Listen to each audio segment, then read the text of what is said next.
Bonjour à toutes et à tous, bienvenue dans cette table ronde de l'association Futurible International consacrée ce soir à la République démocratique du Congo.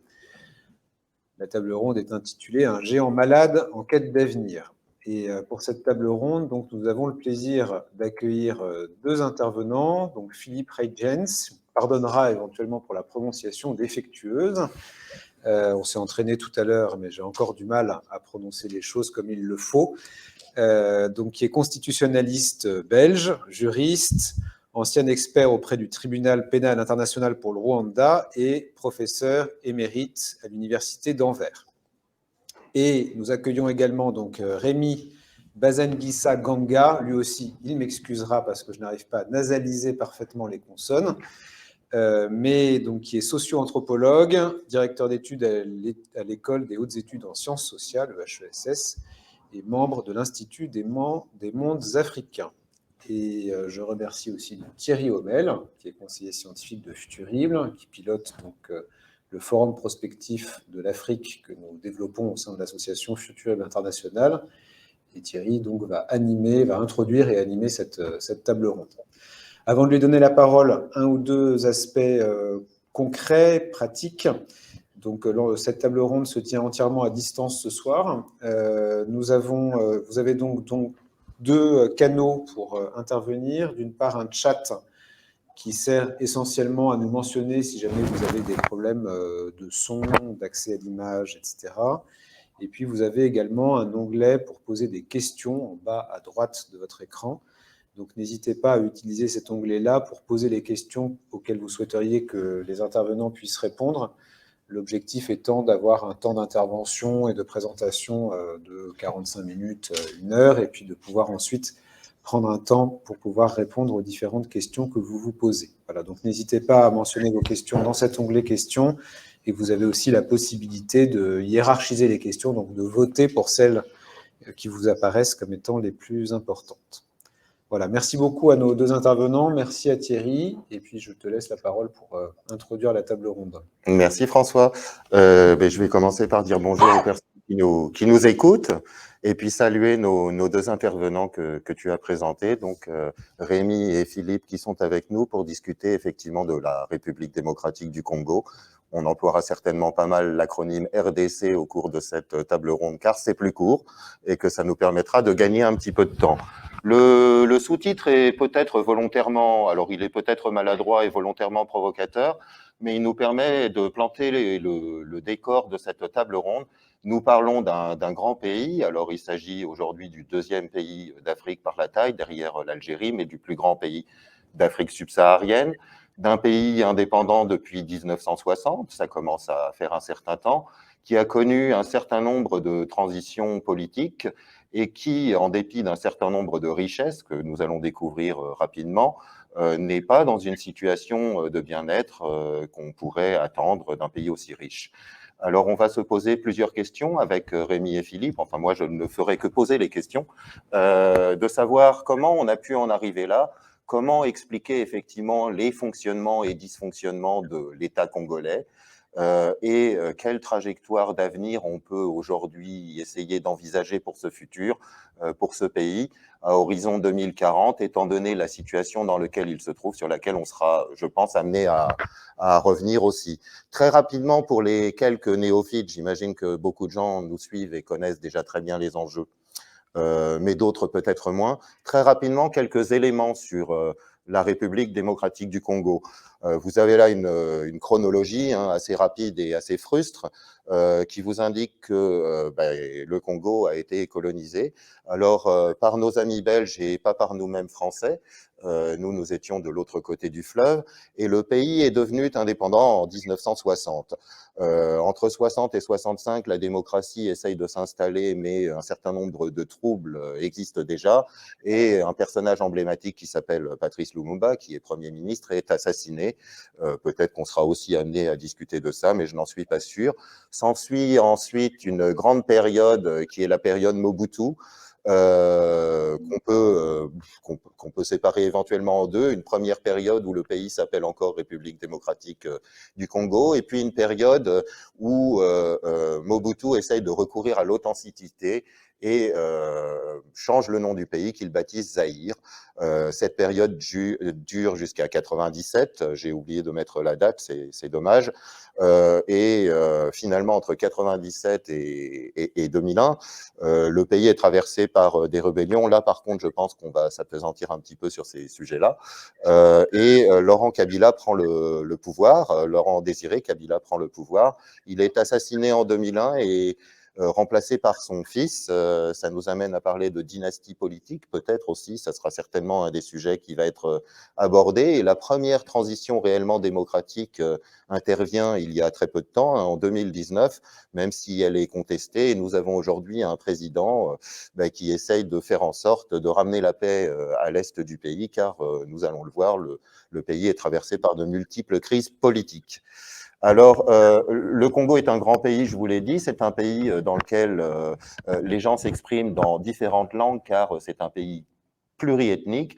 Il y a évidemment beaucoup de peuples bantous, hein, qui représentent 80% de la population. Et vous voyez que j'ai mis en italique les Hutus et les Tutsis, qui sont parfaitement bantous, mais autour desquels il y a évidemment un certain nombre de sujets qui risquent d'être discutés par Rémi comme par Philippe. Pays pluriethnique avec de nombreuses langues. C'est un pays où il y a aujourd'hui, alors c'est difficile de trouver des chiffres très précis, mais on est autour de 100 000 habitants, on les aurait dépassés. Sachez que c'est donc le 15e rang mondial en termes de population et le 4e pays africain. Vous avez évidemment le Nigeria, l'Égypte et l'Éthiopie qui sont plus peuplés. Mais vous voyez un taux de croissance de la population de 550% entre 60 et 2022. Un pays dans lequel 60% ou 62% de la population vit encore avec moins de $2 par jour. Donc, c'est un pays assez pauvre, en dépit des richesses qui sont présentes au Congo. Et c'est un pays qui s'urbanise, comme toute l'Afrique, hein, mais qui est moins urbanisé que d'autres. Néanmoins, vous voyez que Kinshasa est une mégalopole, hein, de plus de, alors certains disent 12 millions d'habitants, on est aux alentours de 15, c'est la 4e ville africaine, et on a 7 villes de plus d'1 million d'habitants, donc c'est un pays qui s'urbanise, et aujourd'hui, on a 47% des gens qui vivent en ville.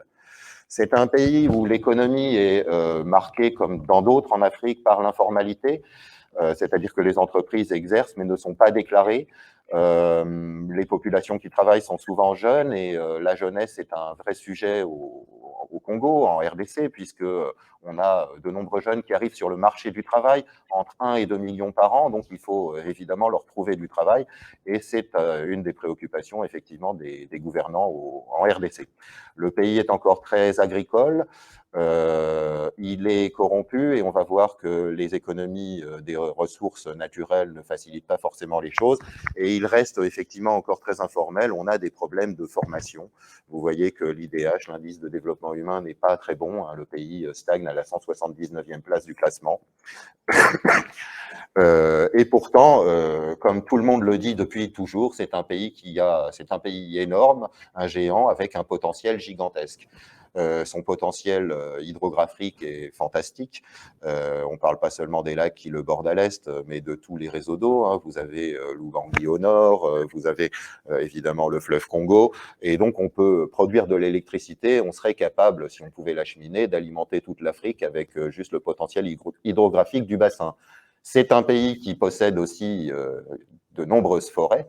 On parle du bassin du Congo qui n'est pas uniquement au Congo, hein, il déborde un petit peu sur évidemment la RCA, donc la République centrafricaine, le Gabon, et puis le Congo-Brazzaville, bien entendu.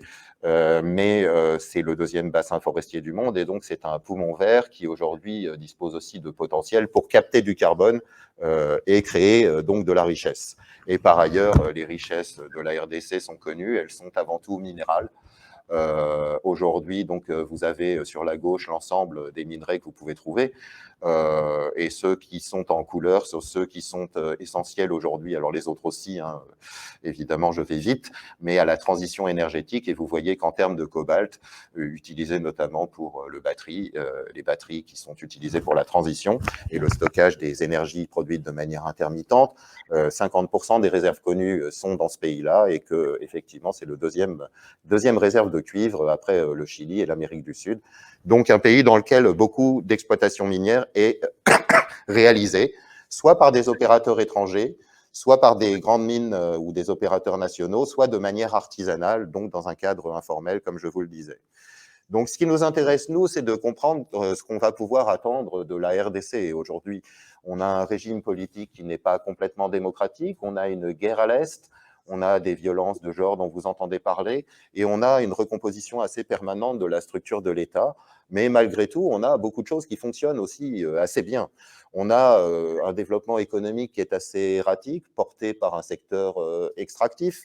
On a plus de personnes à charge, donc de personnes qui dépendent de ceux qui travaillent aujourd'hui, que lors de l'indépendance. Mais à côté de ça, on a un pays qui innove, qui est dynamique, dans lequel l'innovation informelle est vraiment très, très, très marquée. Et on a des populations qui sont à la fois résilientes et qui semblent continuer de croire en leur pays. Alors, pour travailler tout ça, on pourrait travailler par une approche plus institutionnelle et se dire, bon, bah, tout est extractif, l'économie, le système politique. On pourrait se dire que le pays est entouré de voisins qui lui veulent soit du bien, soit du mal. On pourrait dire qu'on a un conflit et des problèmes entre coexistence de différents types d'ethnies et donc des approches qui sont culturalistes. Et on pourrait avoir une approche rétrospective et prospective, et c'est plutôt ça qu'on va essayer de faire avec Philippe et Rémi. On va se demander effectivement comment la RDC peut évoluer.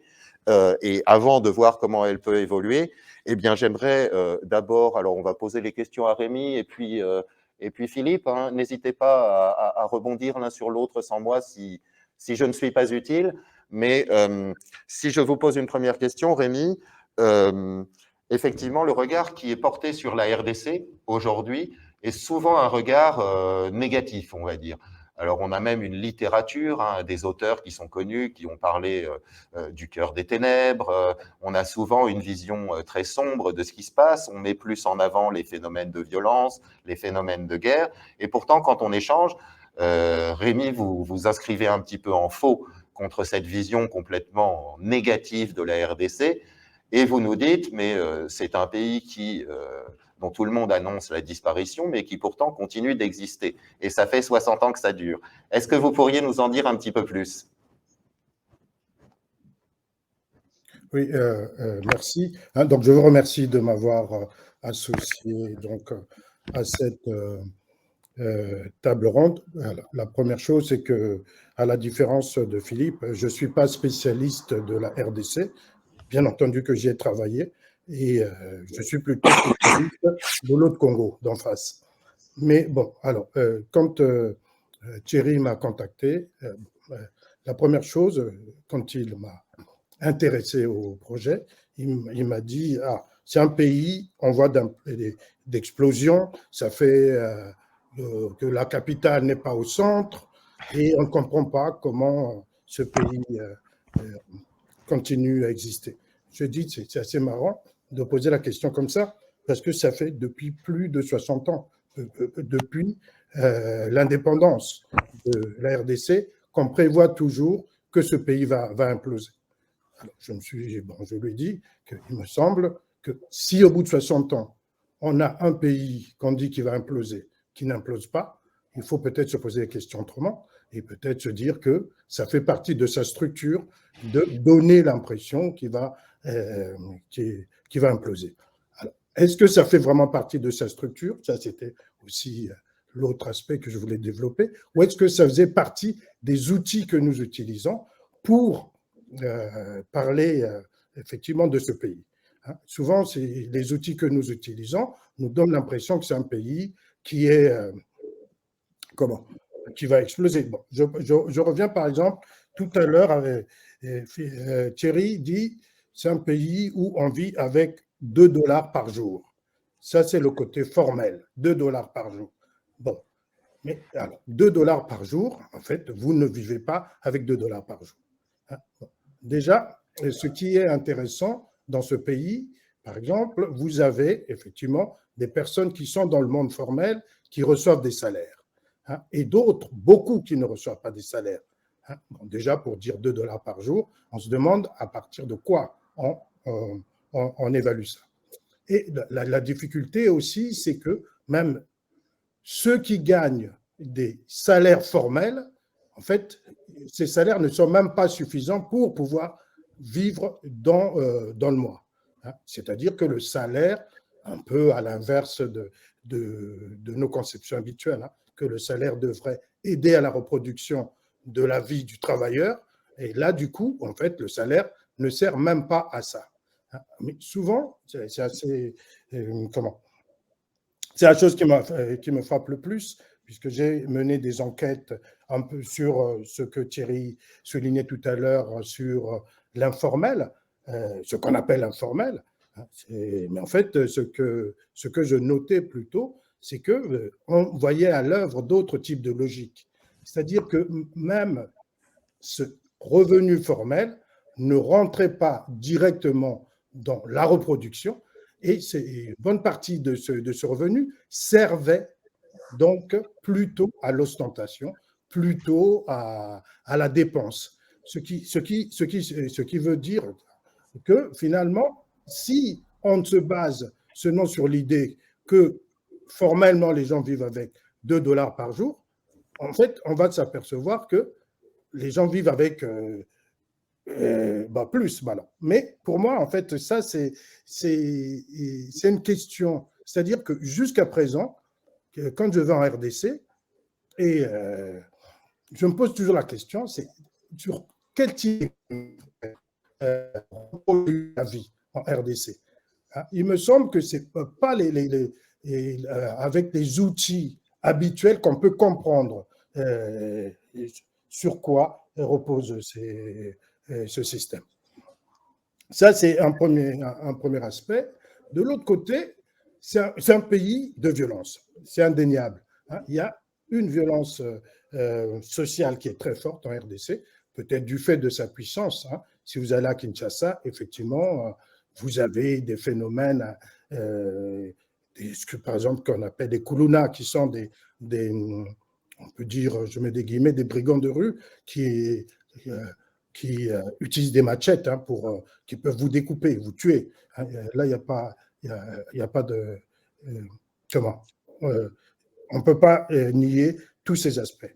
Mais du point de vue politique, à la différence des autres pays où je travaille, je trouvais qu'il y avait quand même une espèce de… comment je mets des guillemets, de civilité qui fait qu'on voit à peu près qu'il y a comme une espèce de logique de reproduction à longue durée de ce système.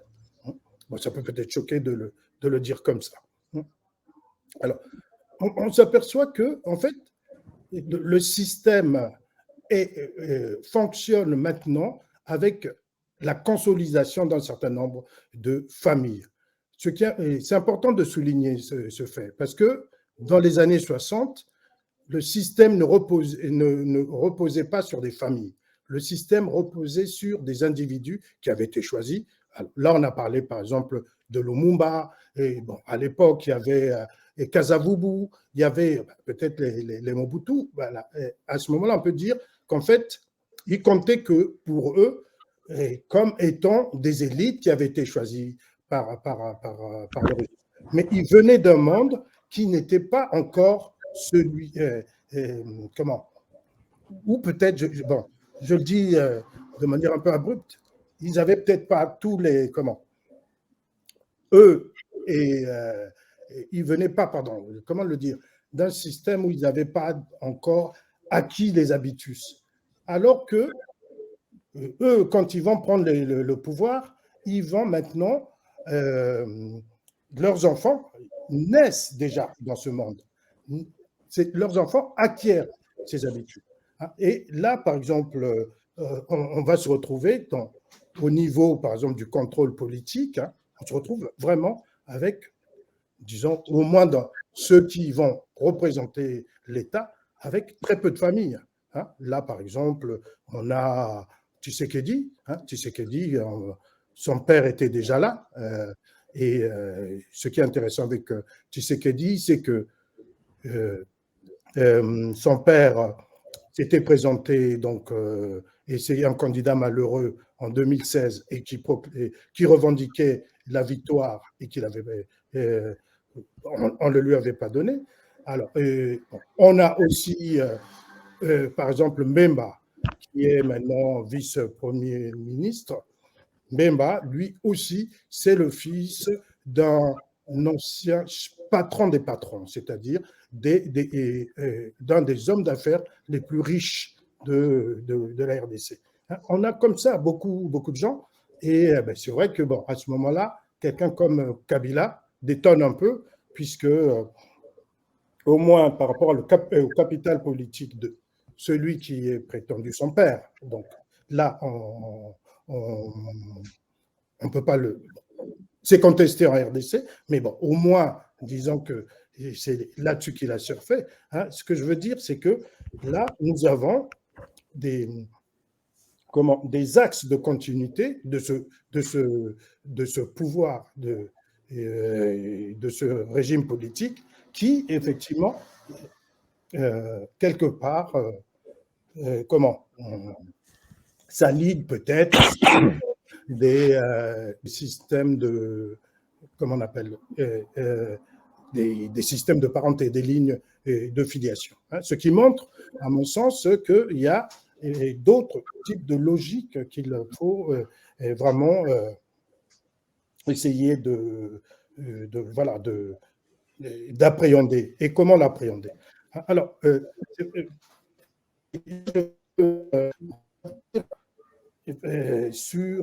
pour montrer un peu, parce que je disais qu'il y avait deux choses. Il y avait la première chose qui était, il y avait des éléments de continuité qui contredisaient cette idée que le pays allait exploser ou imploser.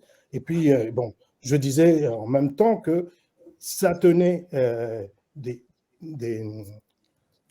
outils qu'on utilise pour appréhender la RDC. Alors, mais c'est vrai que, pardon, moi, quand je vais en RDC, ce qui me fascine, c'est comment bon, je vais principalement à Kin, qui est donc, comme vous avez dit, 15 millions d'habitants, mais comment on vit dans une capitale comme celle-là, où, en fait, on a l'impression que toutes les logiques sont complètement en contradiction. Alors, je vais prendre seulement un exemple qui me semble très significatif de ce que je veux dire ici. Quand vous allez en RDC, la circulation, donc les voitures, vous avez, on conduit à droite comme en France. Et là-bas, la majorité des voitures, c'est conduite à droite. C'est-à-dire que ce serait mieux qu'ils conduisent à gauche, un peu comme les Anglais. Et le plus important, c'est que même les bus, c'est conduite à droite. Ça veut dire que même les bus déversent son public sur la chaussée et non pas sur le trottoir. Alors, vous avez donc tout un système où vous avez au moins deux espèces de logiques de conduite qui s'affrontent et qui, en fait, depuis des années, fonctionnent. À un moment, l'État avait décidé qu'il fallait que toutes les voitures conduites à droite, en fait, soient réaménagées comme voitures de conduite à gauche. En fait, ça n'a jamais été fait. Alors, donc, vous avez ce système où quand je suis dans un taxi, je me dis, mais comment il fait pour passer? Mais il passe. Et donc, on me dit, non, ici, il faut penser vite. Il faut penser vite. C'est-à-dire, il y a une opportunité, il y a une petite ouverture, je fonce. Alors, ils disent en lingala, on met sa tête et puis, si on la coupe, c'est fini. Tiamoto bakata. Donc, il faut foncer. Et c'est comme ça que tu peux vraiment vivre dans cet univers-ci. Mais je pense que en commençant un peu à m'intéresser à ça, c'est là où je dis, non, il faut qu'on essaie effectivement d'aménager effectivement peut-être d'autres types d'outils qui vont permettre de mieux saisir ça. Et alors là où je travaille plus à rediscuter donc les outils qu'on utilise, c'est sur les phénomènes électoraux. Alors, je trouvais que tel qu'on a l'habitude effectivement de concevoir les élections à partir des expériences occidentales où, pardon, excusez-moi, j'ai une quinte de tout, hein, où l'élection en général, tel qu'on a l'habitude, et d'ailleurs les Africains aussi le reprennent hein, dans ce sens-là, donc l'idée c'est très articulé au dispositif du vote. C'est-à-dire que hein, ce qui importe, c'est le résultat qui va sortir du vote. Donc, on a l'impression quelque part que l'incertitude, en fait, c'est l'incertitude du résultat qui va sortir des urnes. Or, on sait que dans beaucoup de pays africains, dont la RDC, en fait, il n'y a pas véritablement d'incertitude par rapport aux résultats. Souvent, celui qui est à la tête manipule ces données-là. Et il n'y a pas de problème. Mais ça n'empêche qu'il y a de l'incertitude, quand même, quelque part. Il y a une incertitude sur mais est-ce que ça va quand même bien se passer? Alors, chaque fois, donc là, actuellement, en RDC, beaucoup de gens sont dans une situation presque de panique, avec l'idée, tiens, en décembre, nous ne savons pas ce qui va se passer. Alors que, a priori, on peut supposer que Fathi, donc, qui est surnommé Fathi Béton, le président actuel, hein, on peut supposer qu'il va repasser pour un deuxième mandat. Hein. Donc, il n'y a pas de problème. Donc, il y a ce fait qu'on peut constater. Donc, à ce moment-là, je me dis, alors, comment concevoir l'élection si la réalité sur laquelle on veut appliquer cette notion est celle où le vote tel qu'on le pense ailleurs n'a pas la même importance. Donc, à ce moment-là, je pense qu'il faut mettre à l'épreuve cette notion d'élection sur d'autres contextes et à partir de ce contexte, essayer de rendre cette notion beaucoup plus opérationnelle.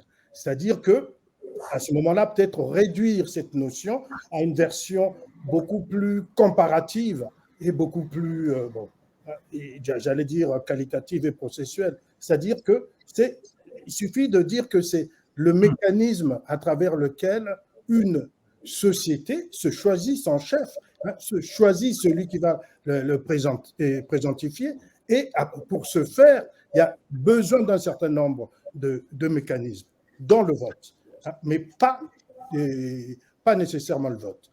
Alors, et en le disant, je veux revenir sur les systèmes, sur les différentes élections qui a eu lieu en RDC depuis la fin de la transition. Donc, dans le rappel que Thierry a fait tout à l'heure, donc 97, Mobutu et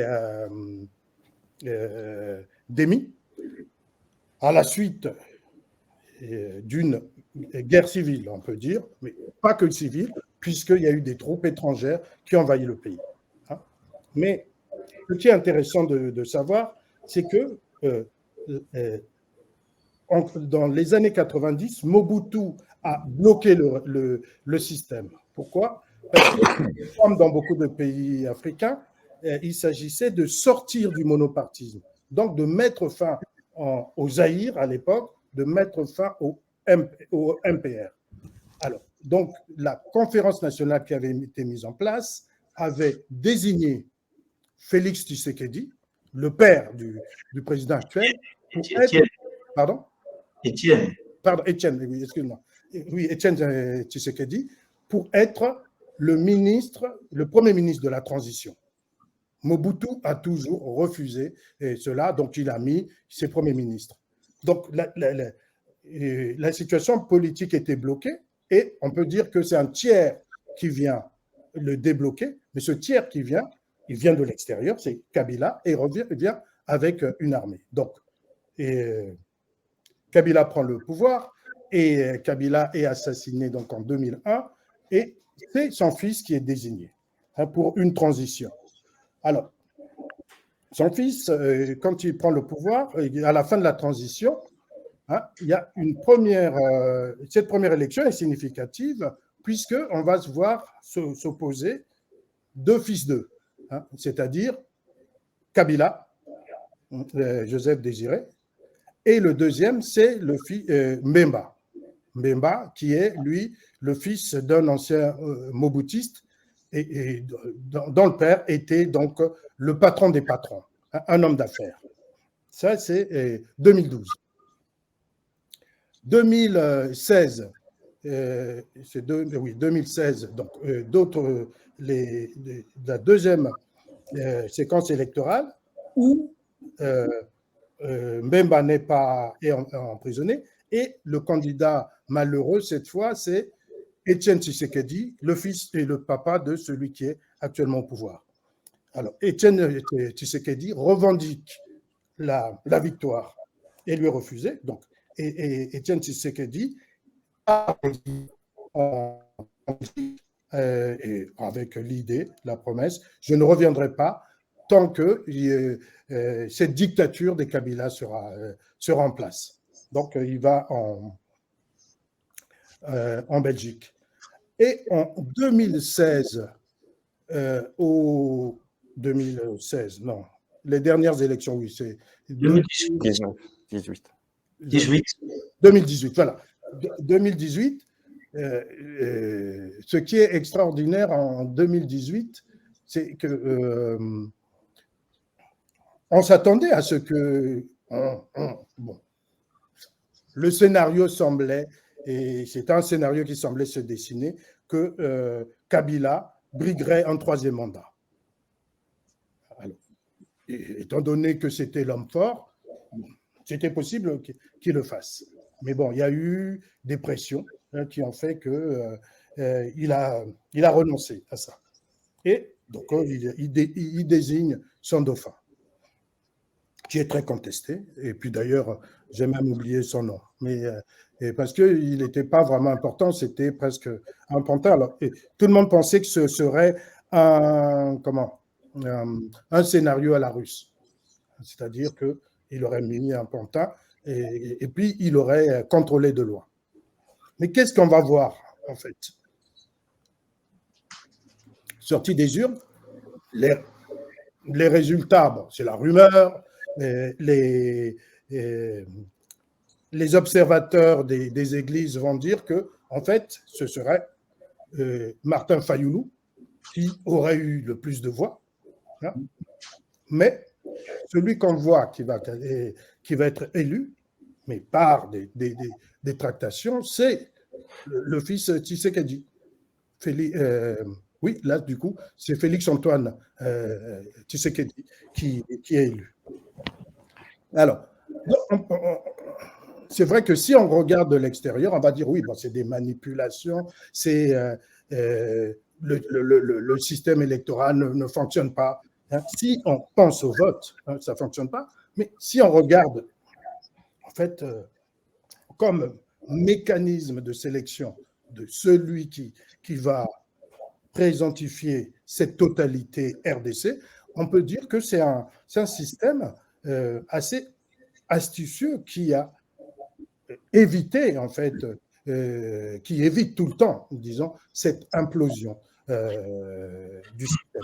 Donc, c'est pour ça qu'il me semble qu'il y a besoin d'ouvrir un certain nombre de notions, parce que les notions qu'on va utiliser pour rendre compte de ces réalités devraient aussi être significatives pour d'autres contextes ailleurs. Mais il ne s'agit pas, donc, de ce point de vue-là, de plaquer seulement des notions élaborées ailleurs sur une réalité. Mais, en fait, plus de réflexivité au niveau de la... Merci beaucoup, Rémi. Je pense qu'on comprend bien le propos qui est effectivement, on regarde la RDC avec des yeux qui ne seraient pas complètement appropriés pour y comprendre des processus en cours. Néanmoins, si on regarde la RDC avec les indicateurs dont on dispose, on a effectivement une image assez négative de la situation et de la stabilité politique. Vous nous parlez d'un système électoral qui promeut effectivement un certain nombre d'acteurs, mais qui ne rend pas compte forcément complètement du vote des populations. Donc, on comprend la problématique de recherche, qui est effectivement de mieux comprendre les processus et de voir qu'on ne peut pas plaquer nos indicateurs dessus. Néanmoins, si on regarde la réalité de l'État congolais aujourd'hui, je vais m'adresser à Philippe avec donc des yeux plutôt européens et qu'on parle de construction de l'État. Est-ce qu'on peut considérer aujourd'hui que l'État congolais en 2023 est plus avancé que ce qu'il était en 1960? Ma question est résolument provocatrice. Je vais demander à Philippe s'il veut bien tenter d'y répondre. Oui, laissez-moi d'abord dire que je suis bien d'accord avec le fait que Rémi insiste sur le fossé entre des données formelles, économétriques, macro et la situation sur le terrain. Un de mes collègues, il y a plus de 20 ans, a fait une étude sur l'économie urbaine de Kinshasa et a constaté, ses conclusions étaient que, économiquement parlant, scientifiquement parlant, la population quinoise, la population de Kin devait être morte. Parce qu'en effet, comme l'a dit Rémi, avec $2 par jour, on ne survit pas. Donc, il y a d'autres façons de survivre. C'est ce qu'on appelle parfois le secteur informel, ou ce qu'on appelle au Congo la débrouille, ou l'article 15. On le voit d'ailleurs à beaucoup de niveaux. Je vais vous donner un autre exemple parce que Thierry m'a demandé d'aborder le thème de l'État. Dans un État relativement absent, voire même très absent, comme le Congo, comme la RDC aujourd'hui, on voit par exemple, et on voit depuis longtemps, que des mouvements rebelles, et Dieu sait s'il y en a, en particulier à l'est du pays, des mouvements rebelles, par exemple, mettent au-dessus de leur nom, Conseil national pour la défense du peuple, par exemple, mais au-dessus de son nom, mais République du Zaïre ou du Congo après 97. Donc, en d'autres termes, on revendique l'appartenance à un État qui, en réalité, n'existe pas. De la même façon, les rebelles du mouvement M23 aujourd'hui lèvent des taxes fiscales, douanières, sur la frontière entre le Congo et l'Ouganda, notamment à Bunagana, qui est, si vous voulez, un peu la capitale de ce mouvement rebelle. Et donc, ça se fait en vertu des règles, entre guillemets, des règles de l'État congolais. La seule différence étant, évidemment, que ce n'est pas l'État qui perçoit les taxes ou les impôts, mais que ce sont des entités non étatiques. Cela me mène automatiquement au thème soulevé par Thierry, et c'est un phénomène qui n'est pas nouveau du tout, c'est la déliquescence de l'État congolais. Le Congo, tout d'ailleurs comme d'autres pays en Afrique, le Congo n'est pas une exception, mais c'est quand même un cas assez extrême, même s'il y en a qui ne sont pas meilleurs. On pense évidemment à la Somalie, on pense à la République centrafricaine, on pense peut-être aujourd'hui de plus en plus à l'Éthiopie ou au Soudan. Mais donc l'État congolais est juridiquement un État, bien évidemment. Il est membre des Nations Unies. Tshisekedi a fait son discours à l'Assemblée générale des Nations Unies il y a quelques jours. Donc juridiquement, le Congo est un État, mais empiriquement, il ne l'est pas ou il l'est peu. Je veux dire par là qu'il ne remplit pas, il remplit peu, un certain nombre de fonctions essentielles d'un État. Par exemple, le contrôle territorial, qui peut être physique, par exemple militaire, mais l'armée congolaise est le miroir de cet État déliquescent et n'est donc pas une véritable armée, mais également un contrôle administratif. L'État congolais, même au niveau local, n'a pas de lien ou a très peu de lien avec la population. Je vais vous donner un exemple sur ce point. On dépense à chaque élection, depuis la transition du début des années 2000, on dépense une fortune dans la confection de listes électorales. Qui peut voter, qui ne peut pas voter. Or, s'il y avait un état civil fonctionnel au Congo, on ne devrait pas recourir à ce procédé tous les 5 ans d'établir des listes électorales avec toutes les discussions et les conflits que cela soulève. Et un état civil a des fonctions autres que déterminer qui peut voter et qui ne peut pas voter. C'est un élément d'abord statistique extrêmement important. Comment gérer une économie si on ne sait pas combien on est, parce que on cite des chiffres de X millions de Congolais, on ne sait pas combien de Congolais on dit à peu près un peu plus de 100 millions. Vous savez, là de nouveau, la distinction entre les chiffres et la réalité. Par exemple, un indicateur qu'on utilise universellement pour déterminer la richesse ou la pauvreté d'un pays, c'est le PIB, et en particulier le PIB par habitant, le produit intérieur brut par habitant. Or, on ne connaît pas le PIB du Congo et on ne connaît pas le nombre d'habitants du Congo. Comment établir un PIB par habitant? Tout cela, ce sont des estimations. Tout ce qu'on sait, c'est la superficie du Congo, mais pas ce que le Congo contient, point de vue activité économique, c'est-à-dire PIB ou revenu national et population. Donc ça, c'est, je pense, un des éléments. Et peut-être si nous voulons regarder l'avenir, il faudra aborder ce problème-là. C'est la reconstruction étatique. Hein, j'ai évoqué la déliquescence de l'État congolais, qui n'est pas arrivée du jour au lendemain.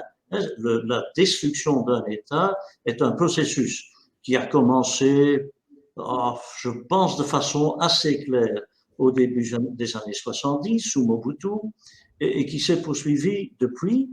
Et je ne vois pas beaucoup de tentatives de reconstruction étatique depuis le renversement de Mobutu. Ni Kabila père, ni Kabila fils, ni d'ailleurs Félix Tshisekedi me semble faire beaucoup pour reconstruire cet État. Je citais là tout à l'heure le contrôle territorial, mais d'autres éléments, et il y en a beaucoup d'autres, mais enfin, quelques autres éléments essentiels d'exercice de souveraineté nationale, c'est par exemple la fonction fiscale. Il y a au Congo, comme ailleurs en Afrique et par le monde d'ailleurs, mais il y a énormément de fiscalité privée au Congo. Du policier dans les rues de Kinshasa qui vous demande de donner quelques centaines de francs, quelques milliers de francs pour la maman et les enfants, au lieu d'infliger une amende si elle est justifiée, amende dont le produit irait dans les caisses de l'État, alors que le montant que le policier réclame sert à faire survivre sa famille à Kinshasa. Mais également, par exemple, tout le secteur minier dont on parle beaucoup, qui est en très grande partie fiscalement, qui n'est pas au bénéfice du Trésor public congolais. On évoque souvent l'énorme richesse du Congo, le scandale géologique et tout ça, c'est vrai. Le Congo, le sous-sol congolais contient quasiment tous les éléments du tableau de Mendeleïev. Seulement, cette richesse ne bénéficie pas seulement aux Congolais, mais ne bénéficie pas non plus à l'État congolais, qui ne peut pas financer les fonctions de souveraineté que je mentionnais là tout à l'heure.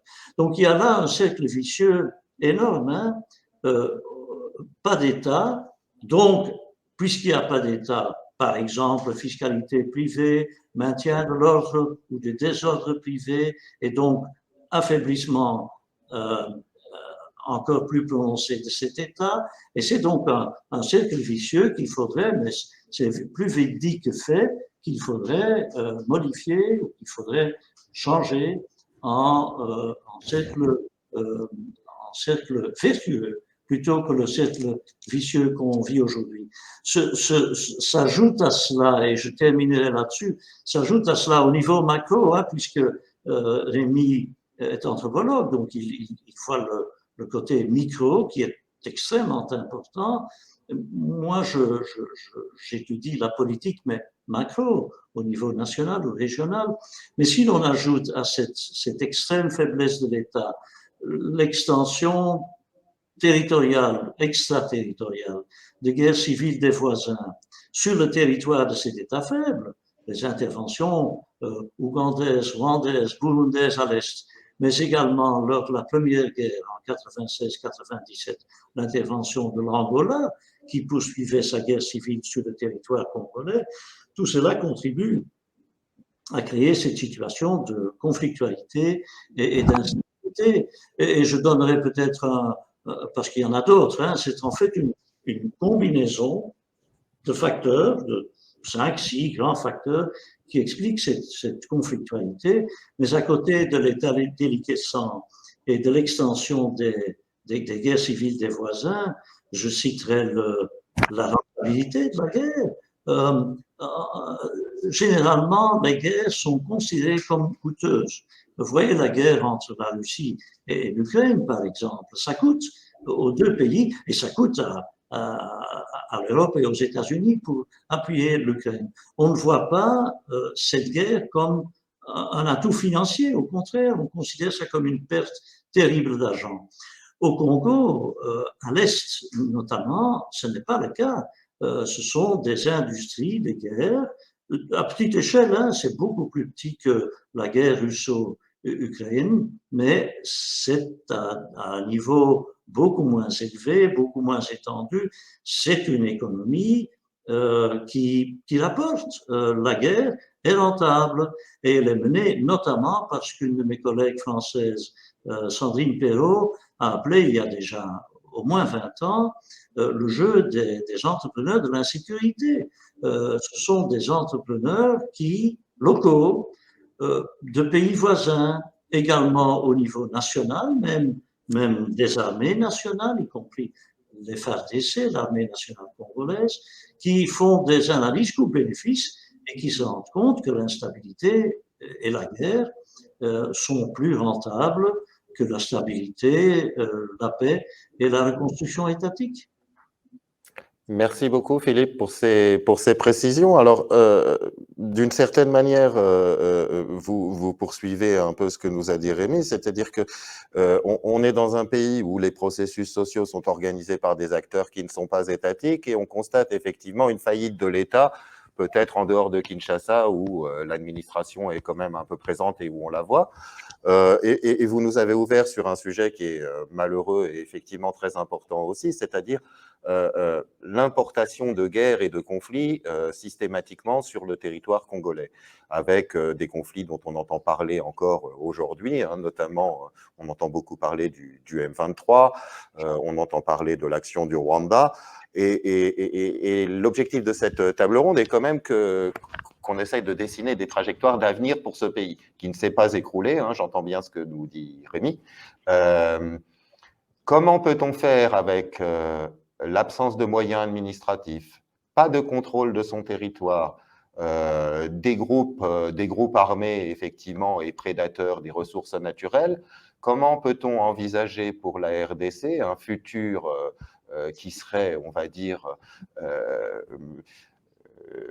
plus paisible ou plus apaisé à horizon d'une dizaine d'années? Quels sont les facteurs sur lesquels il faut essayer d'intervenir pour restaurer les conditions qui permettent à ce pays de décoller, alors qu'aujourd'hui, on est vraiment dans un bourbier. On a en plus quelque chose que nous n'avons pas évoqué, qui est effectivement cette prédation sur les ressources, qui n'est pas uniquement effectuée par des groupes armés, mais aussi une exploitation industrielle et une exploitation artisanale des minerais qui provoque aussi pas mal, même si elle crée de la richesse, qui provoque quand même pas mal de désagréments environnementaux, c'est le moins qu'on puisse dire, et puis beaucoup de violence, comme Rémi le soulignait au début.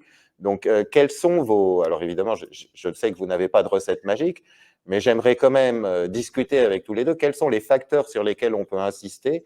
Où faudrait-il commencer pour tracer une feuille de route qui permette à la RDC de devenir un pays plus apaisé? Je ne sais pas si Rémi veut se lancer ou si c'est Philippe qui souhaite le faire. Je sais pas. Rémi, tu y vas? Ah bon, non, mais Non, mais c'est un peu compliqué, effectivement. Là, il faudra avoir une boule de cristal. Mais c'est assez curieux. Et, bon, là, comme je vais assez régulièrement en RDC, là, après-demain, j'y serai. Mais j'ai l'impression que, bon, ils essayent. Là, le pouvoir actuel essaye aussi et, de mettre en place tout un certain nombre d'actions pour sortir ce pays-là de la situation qu'on vient de décrire. C'est vrai que, comme Philippe… Excusez-moi, Rémi. Donc, vous constatez, vous démarquez un peu de ce que nous disait Philippe. Donc, vous seriez en train de nous dire qu'il y a une petite différence entre Tshisekedi et ce qui se passait avant sous l'administration précédente? En fait, ou j'ai mal compris? Non, ce que je veux dire, je dis qu'il y a, en fait, il y a quand même une petite démarcation. Parce qu'on s'attendait, et c'était comme ça que, au début, ça paraissait que Tshisekedi, en fait, était le pion de Kabila, presque. Au début, c'était ça un peu l'idée qu'on avait, que les alliés nationales, les alliés de Kabila contrôlaient aussi le Sénat. Donc, tout ça dans l'intention d'éviter d'être poursuivi pour les actions qu'il avait commises quand il était au pouvoir. Mais bon, on a eu l'impression quand même que Tshisekedi a réussi à desserrer l'étau. Mais voilà. Mais ce que je veux dire aussi, là je reviens à ce que disait Philippe tout à l'heure, c'est-à-dire que c'est un système économique qui a été cassé. Donc, Philippe dit à partir des années 70. Donc, vous êtes dans un pays, effectivement, quand on va rentrer dans la zaïrianisation, c'est-à-dire que les Zaïrois prennent le contrôle de l'économie. À ce moment-là, c'est vrai que même le système fiscal, comme disait Philippe tout à l'heure, change aussi. C'est-à-dire qu'on est chez nous, on ne paye pas forcément même les redevances qu'on doit à l'État. Bon, ça, c'est une chose au niveau des grosses entreprises. Bon, je laisserai peut-être à Philippe d'aborder l'aspect plutôt macro. Mais quand on voit, je reviens toujours sur cette question fiscale, puisqu'il y a quand même quelques actions qu'on essaie de mettre en place. C'est-à-dire pour les recettes de l'État. Par exemple, pour la TVA, toutes ces choses, c'est que maintenant, il y a des programmes d'essayer donc de traquer cette TVA, même jusque dans les marchés, faire payer des redevances dans les marchés. Donc, en fait, l'État bute toujours sur quelque chose qui est la résistance par la population qui dit, mais de toutes les façons, pourquoi je paierais puisque tu ne fais rien pour nous. Si tu prends cet argent, tu ne refais rien pour nous. Mais je crois que là, peut-être, les outils que certains anthropologues peut-être proposent, mais je me semble peut-être pas mal, c'est qu'on est dans un système, même s'il y a beaucoup de richesses, en fait, non, il y a beaucoup de ressources, on est plutôt dans un système où l'enrichissement vient, c'est une manne presque divine, ce qu'on appelle, le miracle écologique ou tout ça, c'est-à-dire que ce n'est pas un enrichissement qui vient du travail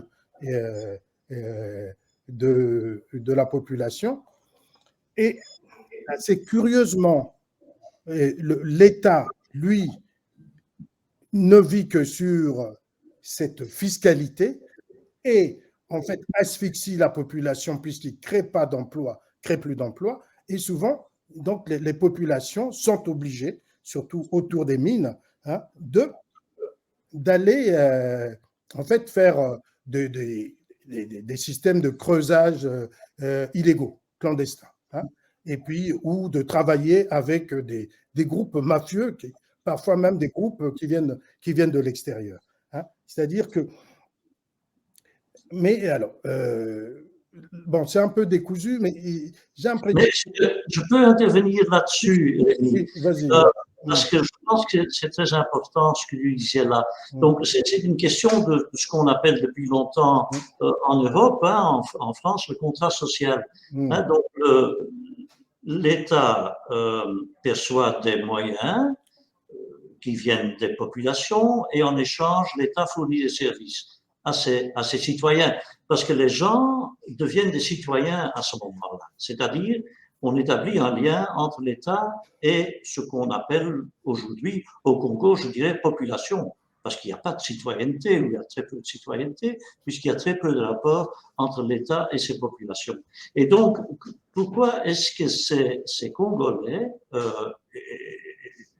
et c'est un constat qu'on peut faire ailleurs également, mais pourquoi est-ce que les Congolais paieraient des impôts si, en échange, l'État ne fournit pas des soins de santé, une éducation, n'entretient pas les routes, les ponts, etc. Tout ça, l'État congolais le fait très peu, s'il le fait.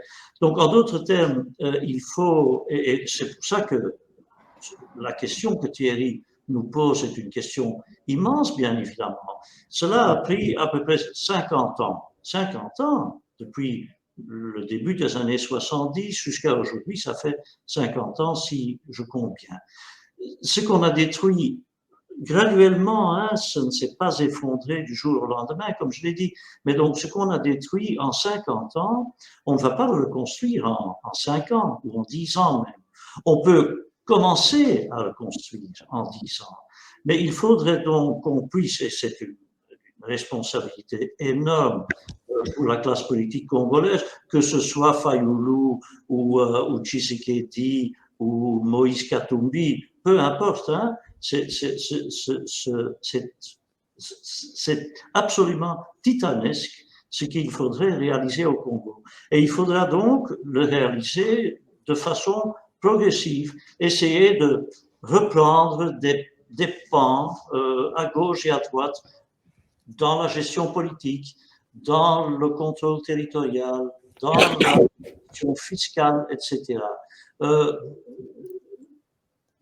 L'actuel ministre des Affaires étrangères, Christophe Lutundula, a fait, il y a déjà plus de 30 ans, à l'époque de la conférence nationale souveraine, a fait un excellent rapport sur le secteur minier et comment reprendre le contrôle du secteur minier et comment faire en sorte que ce secteur minier puisse être utilisé pour renforcer les capacités de l'État et permettre à cet État de rendre les services, de fournir les services qu'un État doit fournir. Et ce n'est pas seulement ceux que j'évoquais, éducation, santé, infrastructure, etc., mais également quelque chose de moins visible, mais de tout aussi important, c'est-à-dire l'État de droit. Et pas seulement pour protéger les droits humains, parce que Dieu sait s'il y a un problème depuis longtemps en matière de droits humains au Congo et ailleurs en Afrique d'ailleurs. Mais l'État de droit sert également à faire en sorte que, par exemple, les contrats soient honorés et que si les contrats ne sont pas honorés, qu'on peut s'adresser à un juge qui va statuer correctement sur un litige entre deux parties contractantes et ne va pas statuer en faveur de celui ou celle qui remet une enveloppe sous la table, ce qui est une pratique extrêmement répandue. En d'autres termes, s'il n'y a pas de sécurité contractuelle, s'il n'y a pas de sécurité fiscale, notamment grâce à un état de droit qui fonctionne, comment voulez-vous qu'on investisse ou comment voulez-vous que des investisseurs crédibles et honnêtes et corrects investissent dans ce pays? C'est impossible. Donc il faudra, comme je l'ai dit, il faudra briser ce cercle vicieux et il faudra le faire en morceaux, en petits morceaux, et je ne vois pas, contrairement à ce que semble penser Rémi, je ne vois pas beaucoup d'efforts concrets de la part de Félix Tshisekedi et de son entourage. C'est pas un homme comme Tshisekedi qui peut le faire, bien évidemment. Mais c'est à lui d'obliger l'appareil de l'État, dont il est aujourd'hui, peut-être plus dans 6 mois, mais dont aujourd'hui le patron, c'est à lui d'orienter et pas seulement de donner des instructions, mais également de punir s'il le faut. Et ça, c'est évidemment un des grands problèmes. Et c'est un problème auquel sont confrontés beaucoup de chefs d'État ou de patrons, si vous voulez, dans des sociétés comme celle du Congo. C'est que si on fait ce qu'on doit faire, on risque de se faire renverser. Et vous pouvez poser aujourd'hui la question à des présidents dans le Sahel et récemment encore au Gabon. Et c'est une crainte d'ailleurs qui aujourd'hui est redevenue, parce que nous avions, mais là je ne veux pas faire une excursion vers un autre thème, mais enfin on pensait depuis, disons, 90 que l'époque des coups d'État et des régimes militaires était révolue. Cela ne semble pas être le cas et on sent très bien dans de nombreux pays en Afrique cette crainte que les coups d'État et les régimes militaires pourraient revenir avec toutes les conséquences pour ceux qui se font renverser. Hein. Ces conséquences peuvent être tout à fait dramatiques, y compris être mises à mort après un après un procès bidon ou être exécuté sommairement. Tout cela, ça inspire une crainte à ceux qui sont au sommet, mais également à toute la pyramide de clients, de clientèle qui sous-passe ce régime. Merci beaucoup, Philippe. Alors, bon, on commence à avoir quelques éléments complémentaires. À vous écouter, on comprend qu'effectivement, les populations sont plutôt livrées à elles-mêmes et qu'elles ont besoin d'être accompagnées, que l'État devrait se reconstruire et que c'est une tâche titanesque. Qui pourrait éventuellement seconder, aider, appuyer l'État congolais dans ce processus de reconstruction, si l'on estime que Tshisekedi et son administration n'est pas très efficace? Est-ce que l'appui des agences onusiennes, est-ce que l'aide internationale vous semble être un dispositif efficace? Il y a de l'aide au Congo depuis longtemps et on n'a pas l'impression non plus que son efficacité soit maximum. Qu'est-ce que vous pensez de cette affirmation? C'est vrai que je suis toujours un peu... J'essaie de recadrer. Je vois quand même mise en place un certain nombre d'actions au niveau local. Bon, là, je parle beaucoup de Kinshasa, par exemple, où l'État essaie quand même d'être présent. Mais il faut imaginer qu'on était dans un pays et la règle, c'était ce qu'on appelle l'article 15, débrouillez-vous. C'est-à-dire que l'État, vous aviez presque le droit de faire tout ce que vous voulez, et ça ne regardait pas l'État. C'est-à-dire que sous l'époque de Mobutu, il y a même eu des décisions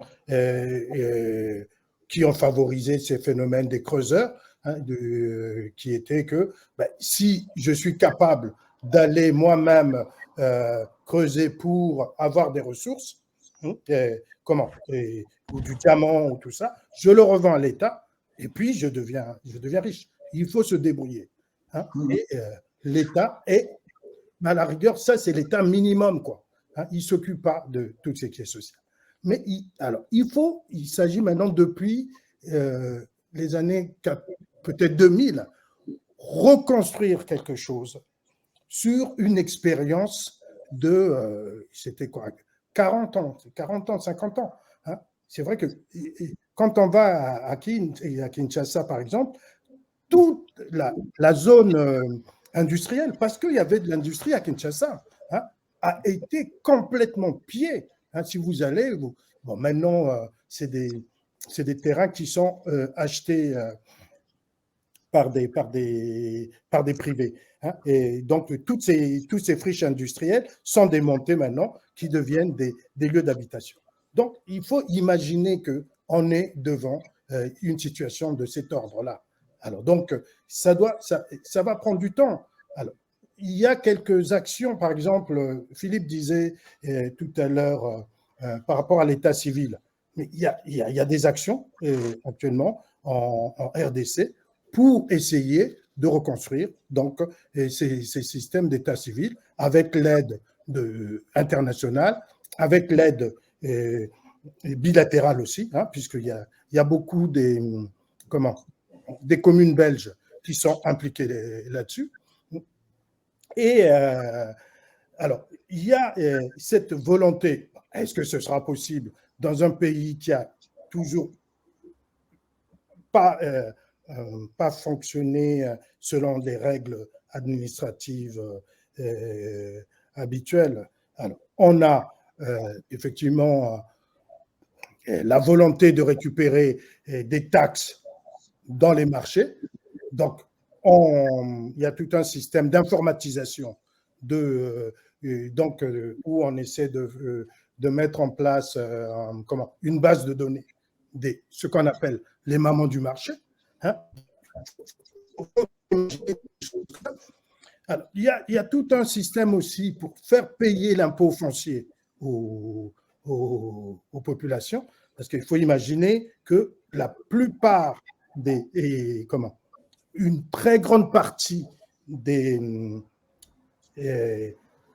bâtiments, donc, ou ce qu'on appelle des parcelles à Kinshasa, en fait, on ne paye pas l'impôt foncier parce que ce sont des bâtiments où les propriétaires n'ont pas de titre foncier. Ils ont des titres intermédiaires. Donc maintenant, il s'agit de les emmener. Hein, donc il y a des actions dans ce sens-là, de demander qu'on déclare ces possessions-là pour avoir des titres fonciers. Hein, des choses. Donc, je ne sais pas, il faut imaginer l'ampleur de la chose. Donc, peut-être que ça ne peut pas marcher seulement dans le petit là. Hein, peut-être que, effectivement, en haut, qu'est-ce qui se passe? Alors, c'est pour ça que je disais que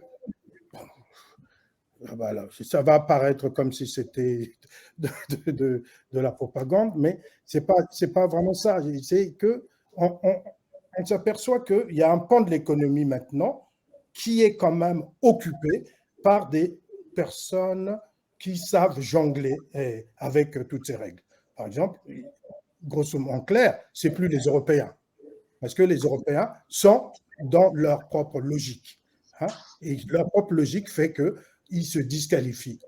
Là-bas, par exemple, bon, vous pouvez avoir maintenant beaucoup des Asiatiques, qui soient pakistanais, qui soient indiens, qui soient chinois, qui commencent à prendre une part considérable voilà, du marché ou de l'économie. Alors, je vais donner un exemple. Rémi, mais alors je vous entends, oui, il y a effectivement cette question de part du marché importante, de perte, on va dire, d'empreinte des Européens. C'est une chose, on pourra éventuellement revenir sur ce sujet après. Moi, j'ai une question qui est un petit peu différente. Alors effectivement, est-ce que vous pensez d'une part que les entrepreneurs dont on parle contribuent effectivement à restaurer la paix et à amener le bien-être aux populations congolaises? C'est quand même une question. Et la deuxième, qui est peut-être surplombante, qui est pour vous et aussi pour Philippe, est-ce qu'on peut envisager construire un pays alors que le pays est en guerre? Moi, j'ai déjà entendu parler de gens qui essayaient de restaurer la paix et de construire des routes en Centrafrique alors que les gens s'entretuent. On a essayé à peu près la même chose en Afghanistan et ça s'est soldé à chaque fois par des échecs patents, on peut le dire. Alors, je ne sais pas si j'ai raison de penser ça, c'est une opinion et vous pouvez bien entendu être pas d'accord avec ça, mais je pense que si on n'a pas restauré la stabilité et la sécurité sur un territoire, l'idée de pouvoir amener des gens à entreprendre me paraît compliquée. Et on a quand même le nord, le sud Kivu et tout un tas de régions qui sont envahis par des, vous les avez appelés, je crois, entrepreneurs de l'insécurité, qui font manifestement très bien leur travail, puisque l'insécurité est majeure. Et est-ce que vous pensez que tant que cette question n'est pas réglée, en arrière-plan de laquelle on trouve un certain nombre de pays, est-ce que vous pensez vraiment qu'on peut faire quelque chose en RDC? Moi, je pense, mais la question, c'est... Bon, c'est un peu provocateur ce que je vais dire, mais c'est de quelle guerre s'agit-il vraiment, hein? C'est-à-dire qu'on n'est plus dans les années 90. Hein. Dans les années 90, on avait... je ne sais plus combien de pays qui étaient engagés en RDC. Hein. Donc, vous aviez l'Angola, le Burundi, l'Ouganda, Zimbabwe, etc., etc. Donc, on appelait ce pays, la première guerre mondiale africaine. Hein. Mais ce à quoi on assiste, c'est plus de la même ampleur. Hein. C'est-à-dire que mais Tshisekedi essaie de se battre là-dessus. Vous avez quand même assisté à cette joute oratoire entre Tshisekedi et Macron, je crois, hein, où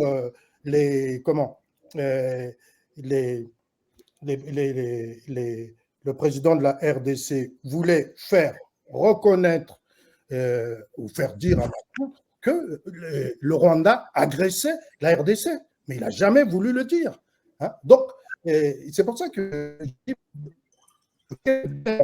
c'est-à-dire que si c'est ça, du point de vue de l'ampleur, elle n'est pas pareille. Mais c'est vrai que c'est déplorable. Je ne dis pas que ce n'est pas déplorable pour ces sociétés-là, mais il y a toute une volonté politique des gouvernants de RDC de se battre au niveau international pour dire, par exemple, aux autres pays, aux pays occidentaux, à l'international, qu'il y a une guerre d'invasion par le Rwanda. Manifestement, personne ne veut, parmi les grandes puissances, ne veut désigner ça comme étant une guerre. Rémi, ce n'est pas tout à fait vrai, en fait.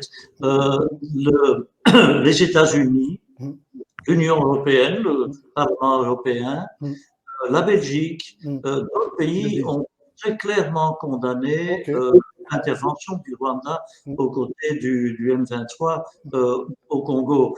Il est vrai que la position de Macron est excusez-moi, mais comme toujours, très ambiguë et souvent très hypocrite, parce que Macron a fait la paix avec le Rwanda il y a 2 ans. Hein, il est allé à Kigali en 21 et il veut sauvegarder cette nouvelle paix parce que les relations entre la France et le Rwanda étaient archi mauvaises et c'est Macron qui tente de rafistoler la chose. Pour les Britanniques, et là justement, ceux qu'on appelle les bailleurs, eux aussi ont des intérêts, bien évidemment. Pourquoi est-ce que le Royaume-Uni ne condamne pas le Rwanda pour son appui au M23 et la guerre au Congo? Parce que le Royaume-Uni a négocié il y a 1 an et demi déjà un accord pour déporter, parce que ça c'est le terme qu'il faut utiliser, pour déporter des immigrants qui arrivent illégalement au Royaume-Uni et on veut les envoyer au Rwanda pour que leur dossier y soit traité et non pas au Royaume-Uni. Et donc, à Londres, on ne veut pas mettre en danger cet accord qui est par ailleurs contesté au Royaume-Uni même. Donc, nous avons parfois, Européens, quand je dis nous, Européens, nous avons parfois tendance à reprocher aux Russes et aux Chinois qu'ils ont des intérêts en Afrique qui ne sont pas forcément les intérêts des Africains, mais cela vaut également pour nous. Les Européens, les Américains ont des intérêts et je pense que c'est naïf de notre part et également, bien évidemment, de la part des Africains, de croire que quelque bailleur que ce soit n'ait pas d'intérêt à lui et que Nous avons l'aide internationale à un pays comme le Congo, mais à d'autres pays d'Afrique et d'autres continents, dans d'autres continents. On a dépensé au Congo des milliards de dollars ou d'euros.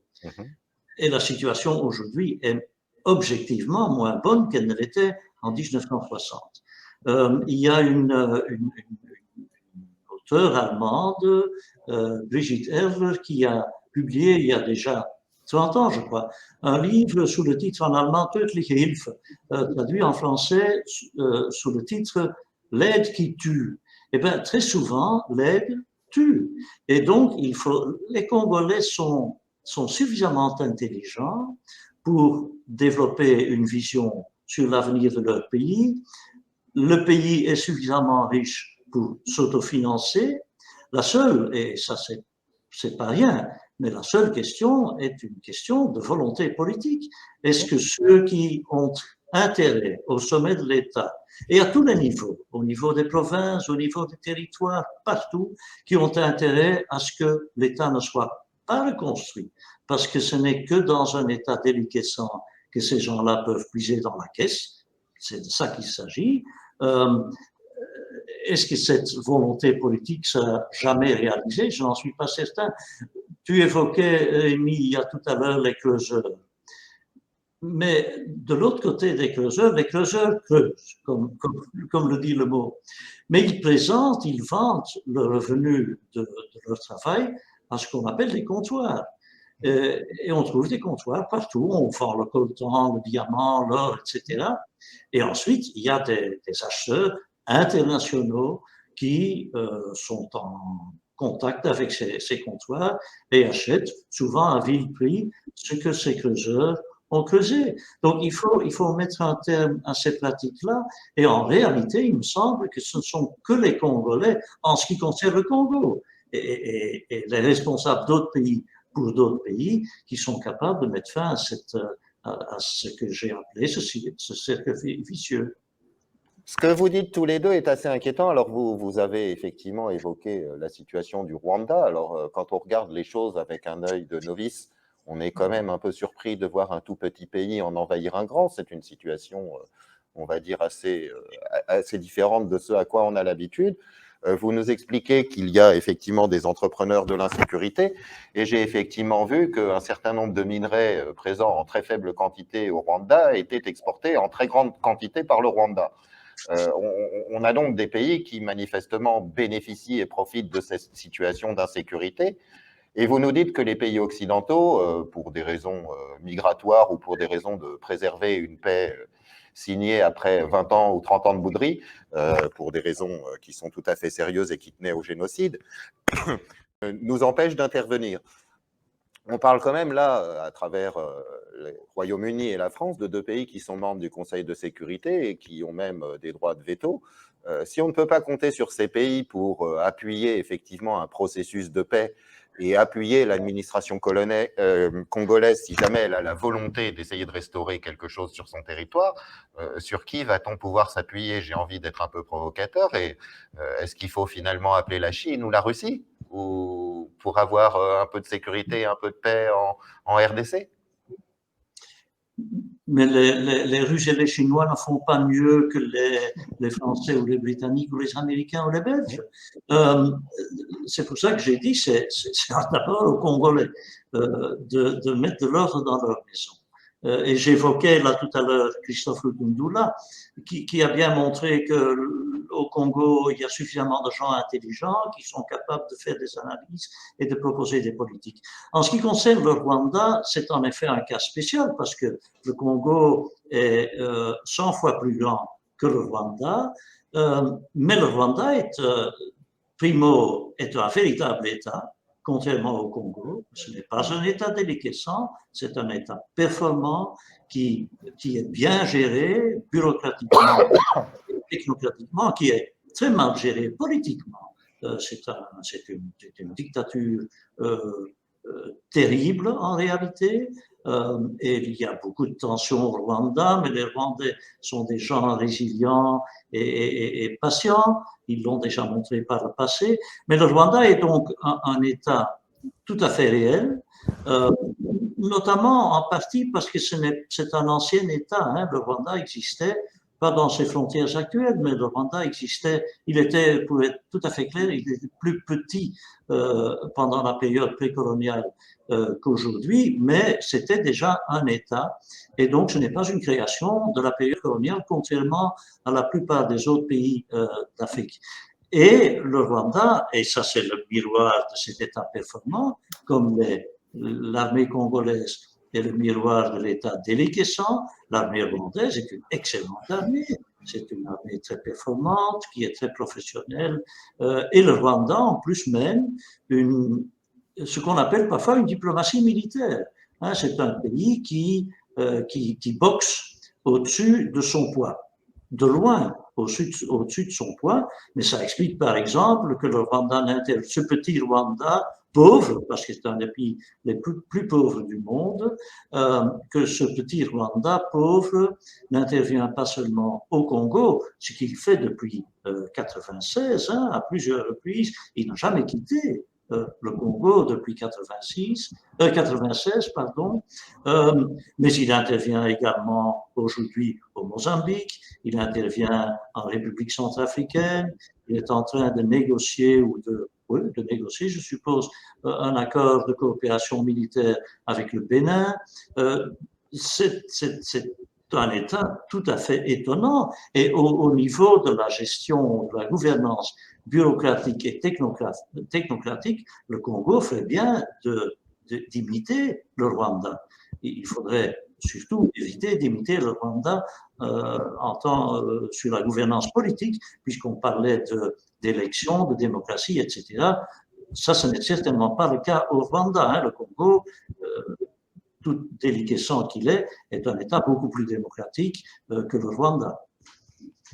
Merci Philippe. Et est-ce que l'administration, enfin la structure administrative de la RDC est une structure qui va lui permettre justement un petit peu d'évoluer au cours des prochaines années? On a quand même une capitale qui est assez excentrée, surtout si on regarde l'endroit où sont les conflits, qui sont eux aussi excentrés et qui sont de l'autre côté. Est-ce que vous pensez justement qu'un État qui pour le moment est encore atrophié ou défaillant est capable de se déployer comme ça sur un territoire aussi important depuis Kinshasa, ou est-ce qu'il faut envisager une décentralisation plus profonde? Est-ce qu'il faut envisager de l'autonomie pour un certain nombre de provinces, certaines d'entre elles ayant des vocations à faire sécession depuis longtemps, si on pense au Katanga et à d'autres? Comment voyez-vous les choses? Si on veut que ce pays, comme le dit Rémi, ne s'effondre pas et continue à perdurer, quels sont les mécanismes institutionnels et administratifs qu'il faudrait essayer d'actionner? Là, je vais laisser peut-être la parole à Philippe, mais c'est vrai que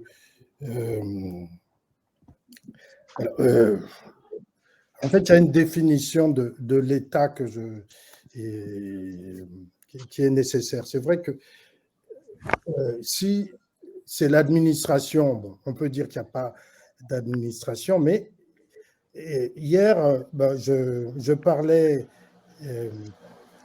avec vous deux l'idée que en RDC, il y a quand même, moi je disais qu'il y a ce sentiment patriotique qui, pour moi, renvoie à cette existence de l'État congolais, quand même dans la tête des gens. C'est-à-dire, c'est un pays qui, effectivement, célèbre ses héros. Vous avez toute manifestation en RDC commence toujours par l'hymne national. Et ils sont tous là en train de la chanter et parfois il y a des larmes qui coulent. Hein. Et c'est aussi un pays qui se proclame comme étant un pays laïque. Et, plus qu'ici, vous avez très peu de fêtes religieuses en RDC. Vous n'avez que des fêtes politiques qui honorent les héros nationaux.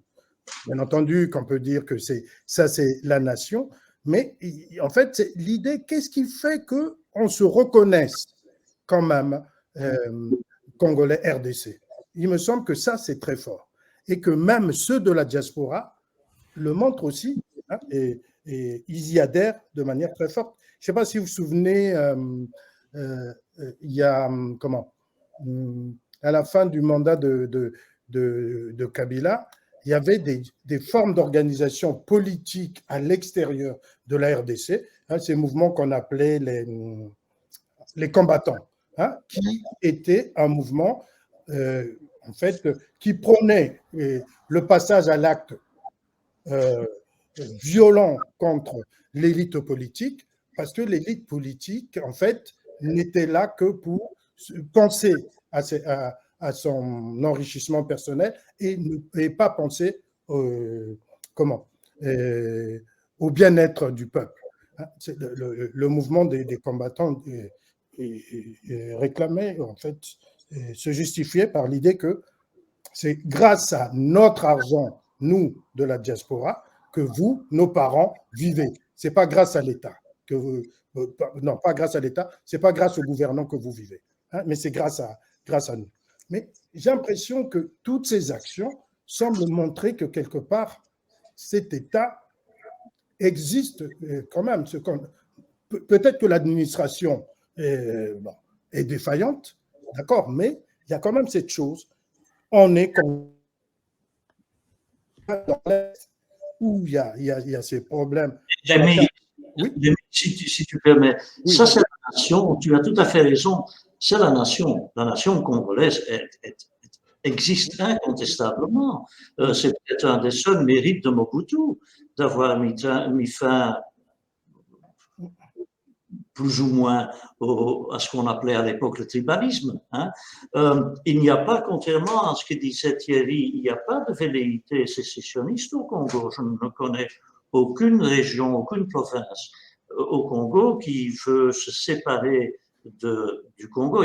J'ai dit, il n'y a pas d'État, mais il y a une véritable nation. Et quand on évoque la balkanisation au Congo, et pas seulement à l'Est, on rejette cette idée de balkanisation et on reproche, je ne sais même pas si c'est à juste titre, mais on reproche au Rwanda justement de vouloir la balkanisation du Congo. Et en particulier, il y a cette hypothétique République du Kivu, hein, Nord et Sud Kivu, peut-être Maniema, y compris qui serait une République du Kivu, qui serait voulue par le Rwanda. Je dis bien serait, je dis ça au conditionnel parce que je ne pense pas qu'il y ait des preuves de cela. Mais de toute façon, cette idée que de ce qu'on appelle au Congo la balkanisation est rejetée par les Congolais. Et donc, le sentiment national, l'indivisibilité du Congo est tout à fait réelle. Ok, bon, moi, c'est là que j'appelle aussi l'État, d'une certaine manière, parce que c'est là que se joue l'unité, hein, de ce pays. C'est vrai que bon, il y a comme c'est vrai que bon, quand je suis sur le terrain, je vois un certain nombre quand même d'actions, par exemple, en ce qui concerne la question de la capitale. Alors, pour l'instant, il n'y a pas l'idée de construire une capitale en plein centre, mais plutôt une idée de décongestionner Kinshasa. C'est-à-dire que de construire en Kinshasa, je dis bis, de l'autre côté de Njili, de l'aéroport. Bon, ça, c'est une idée qui trotte un peu dans la tête des gouvernants, mais ce n'est pas l'idée de... En fait, manifestement, ils ne se posent pas la question par rapport à leur capitale. Hein. Est-ce qu'il y a nécessité d'avoir une capitale en plein milieu? Non, mais c'est l'idée c'est plutôt comment faire que l'administration, en fait, puisse se retrouver, en fait, dans un autre lieu. Est-ce que c'est pour mieux contrôler l'administration? Je ne sais pas. Mais c'est vrai qu'il y a cette centralisation, c'est-à-dire que toutes les décisions, disons les vraies décisions, même qu'elles soient économiques, tout ça, hein, doivent toujours être prises par la présidence. Il y a un présidentialisme qui est très fort en RDC, alors que c'est un pays qui se dit, même si c'est république, hein, mais c'est quand même un pays qu'on pourrait plutôt imaginer comme un État fédéral, puisqu'il y a des provinces qui ont une relative autonomie par rapport à l'État central. Oui, justement, ça c'est la question que Thierry posait là tout à l'heure, hein, c'est la structure de l'État. Formellement, constitutionnellement, le Congo est un État fédéral. Le problème, c'est que les provinces, parce que c'est maintenant des provinces 7, hein, il y a eu une augmentation considérable du nombre d'entités fédérées, mais le problème, c'est que les provinces n'ont pas les moyens, ni financiers, ni d'ailleurs en termes de personnel politique, justement parce qu'il y a cette hydrocéphalie à Kinshasa et que tout le monde veut être à Kinshasa et diriger le pays à partir de Kinshasa, au lieu de se replier sur sa province, par exemple, du Sud Kivu, avec Bukavu comme capitale. Et donc, aussi longtemps que ces provinces n'auront pas les moyens financiers ni en termes de personnel politique, c'est un fédéralisme de façade. Et je suis bien d'accord avec la suggestion implicite dans la question de Thierry. Il faudrait faire en sorte que le Congo devienne un État fédéral fonctionnel. Mais on ne va pas résoudre le problème du Congo en remplaçant un État défaillant par 25 États défaillants. Il faut reconstruire un État tant au niveau central qu'au niveau des entités fédérées. Merci beaucoup Philippe, merci Rémi pour ces propos. Je crois qu'on pourrait continuer longtemps. Vous nous avez donc permis de réfléchir et on a été très contents de vous accueillir. Je vais souhaiter bonne soirée à nos deux intervenants et puis aux personnes qui nous écoutaient.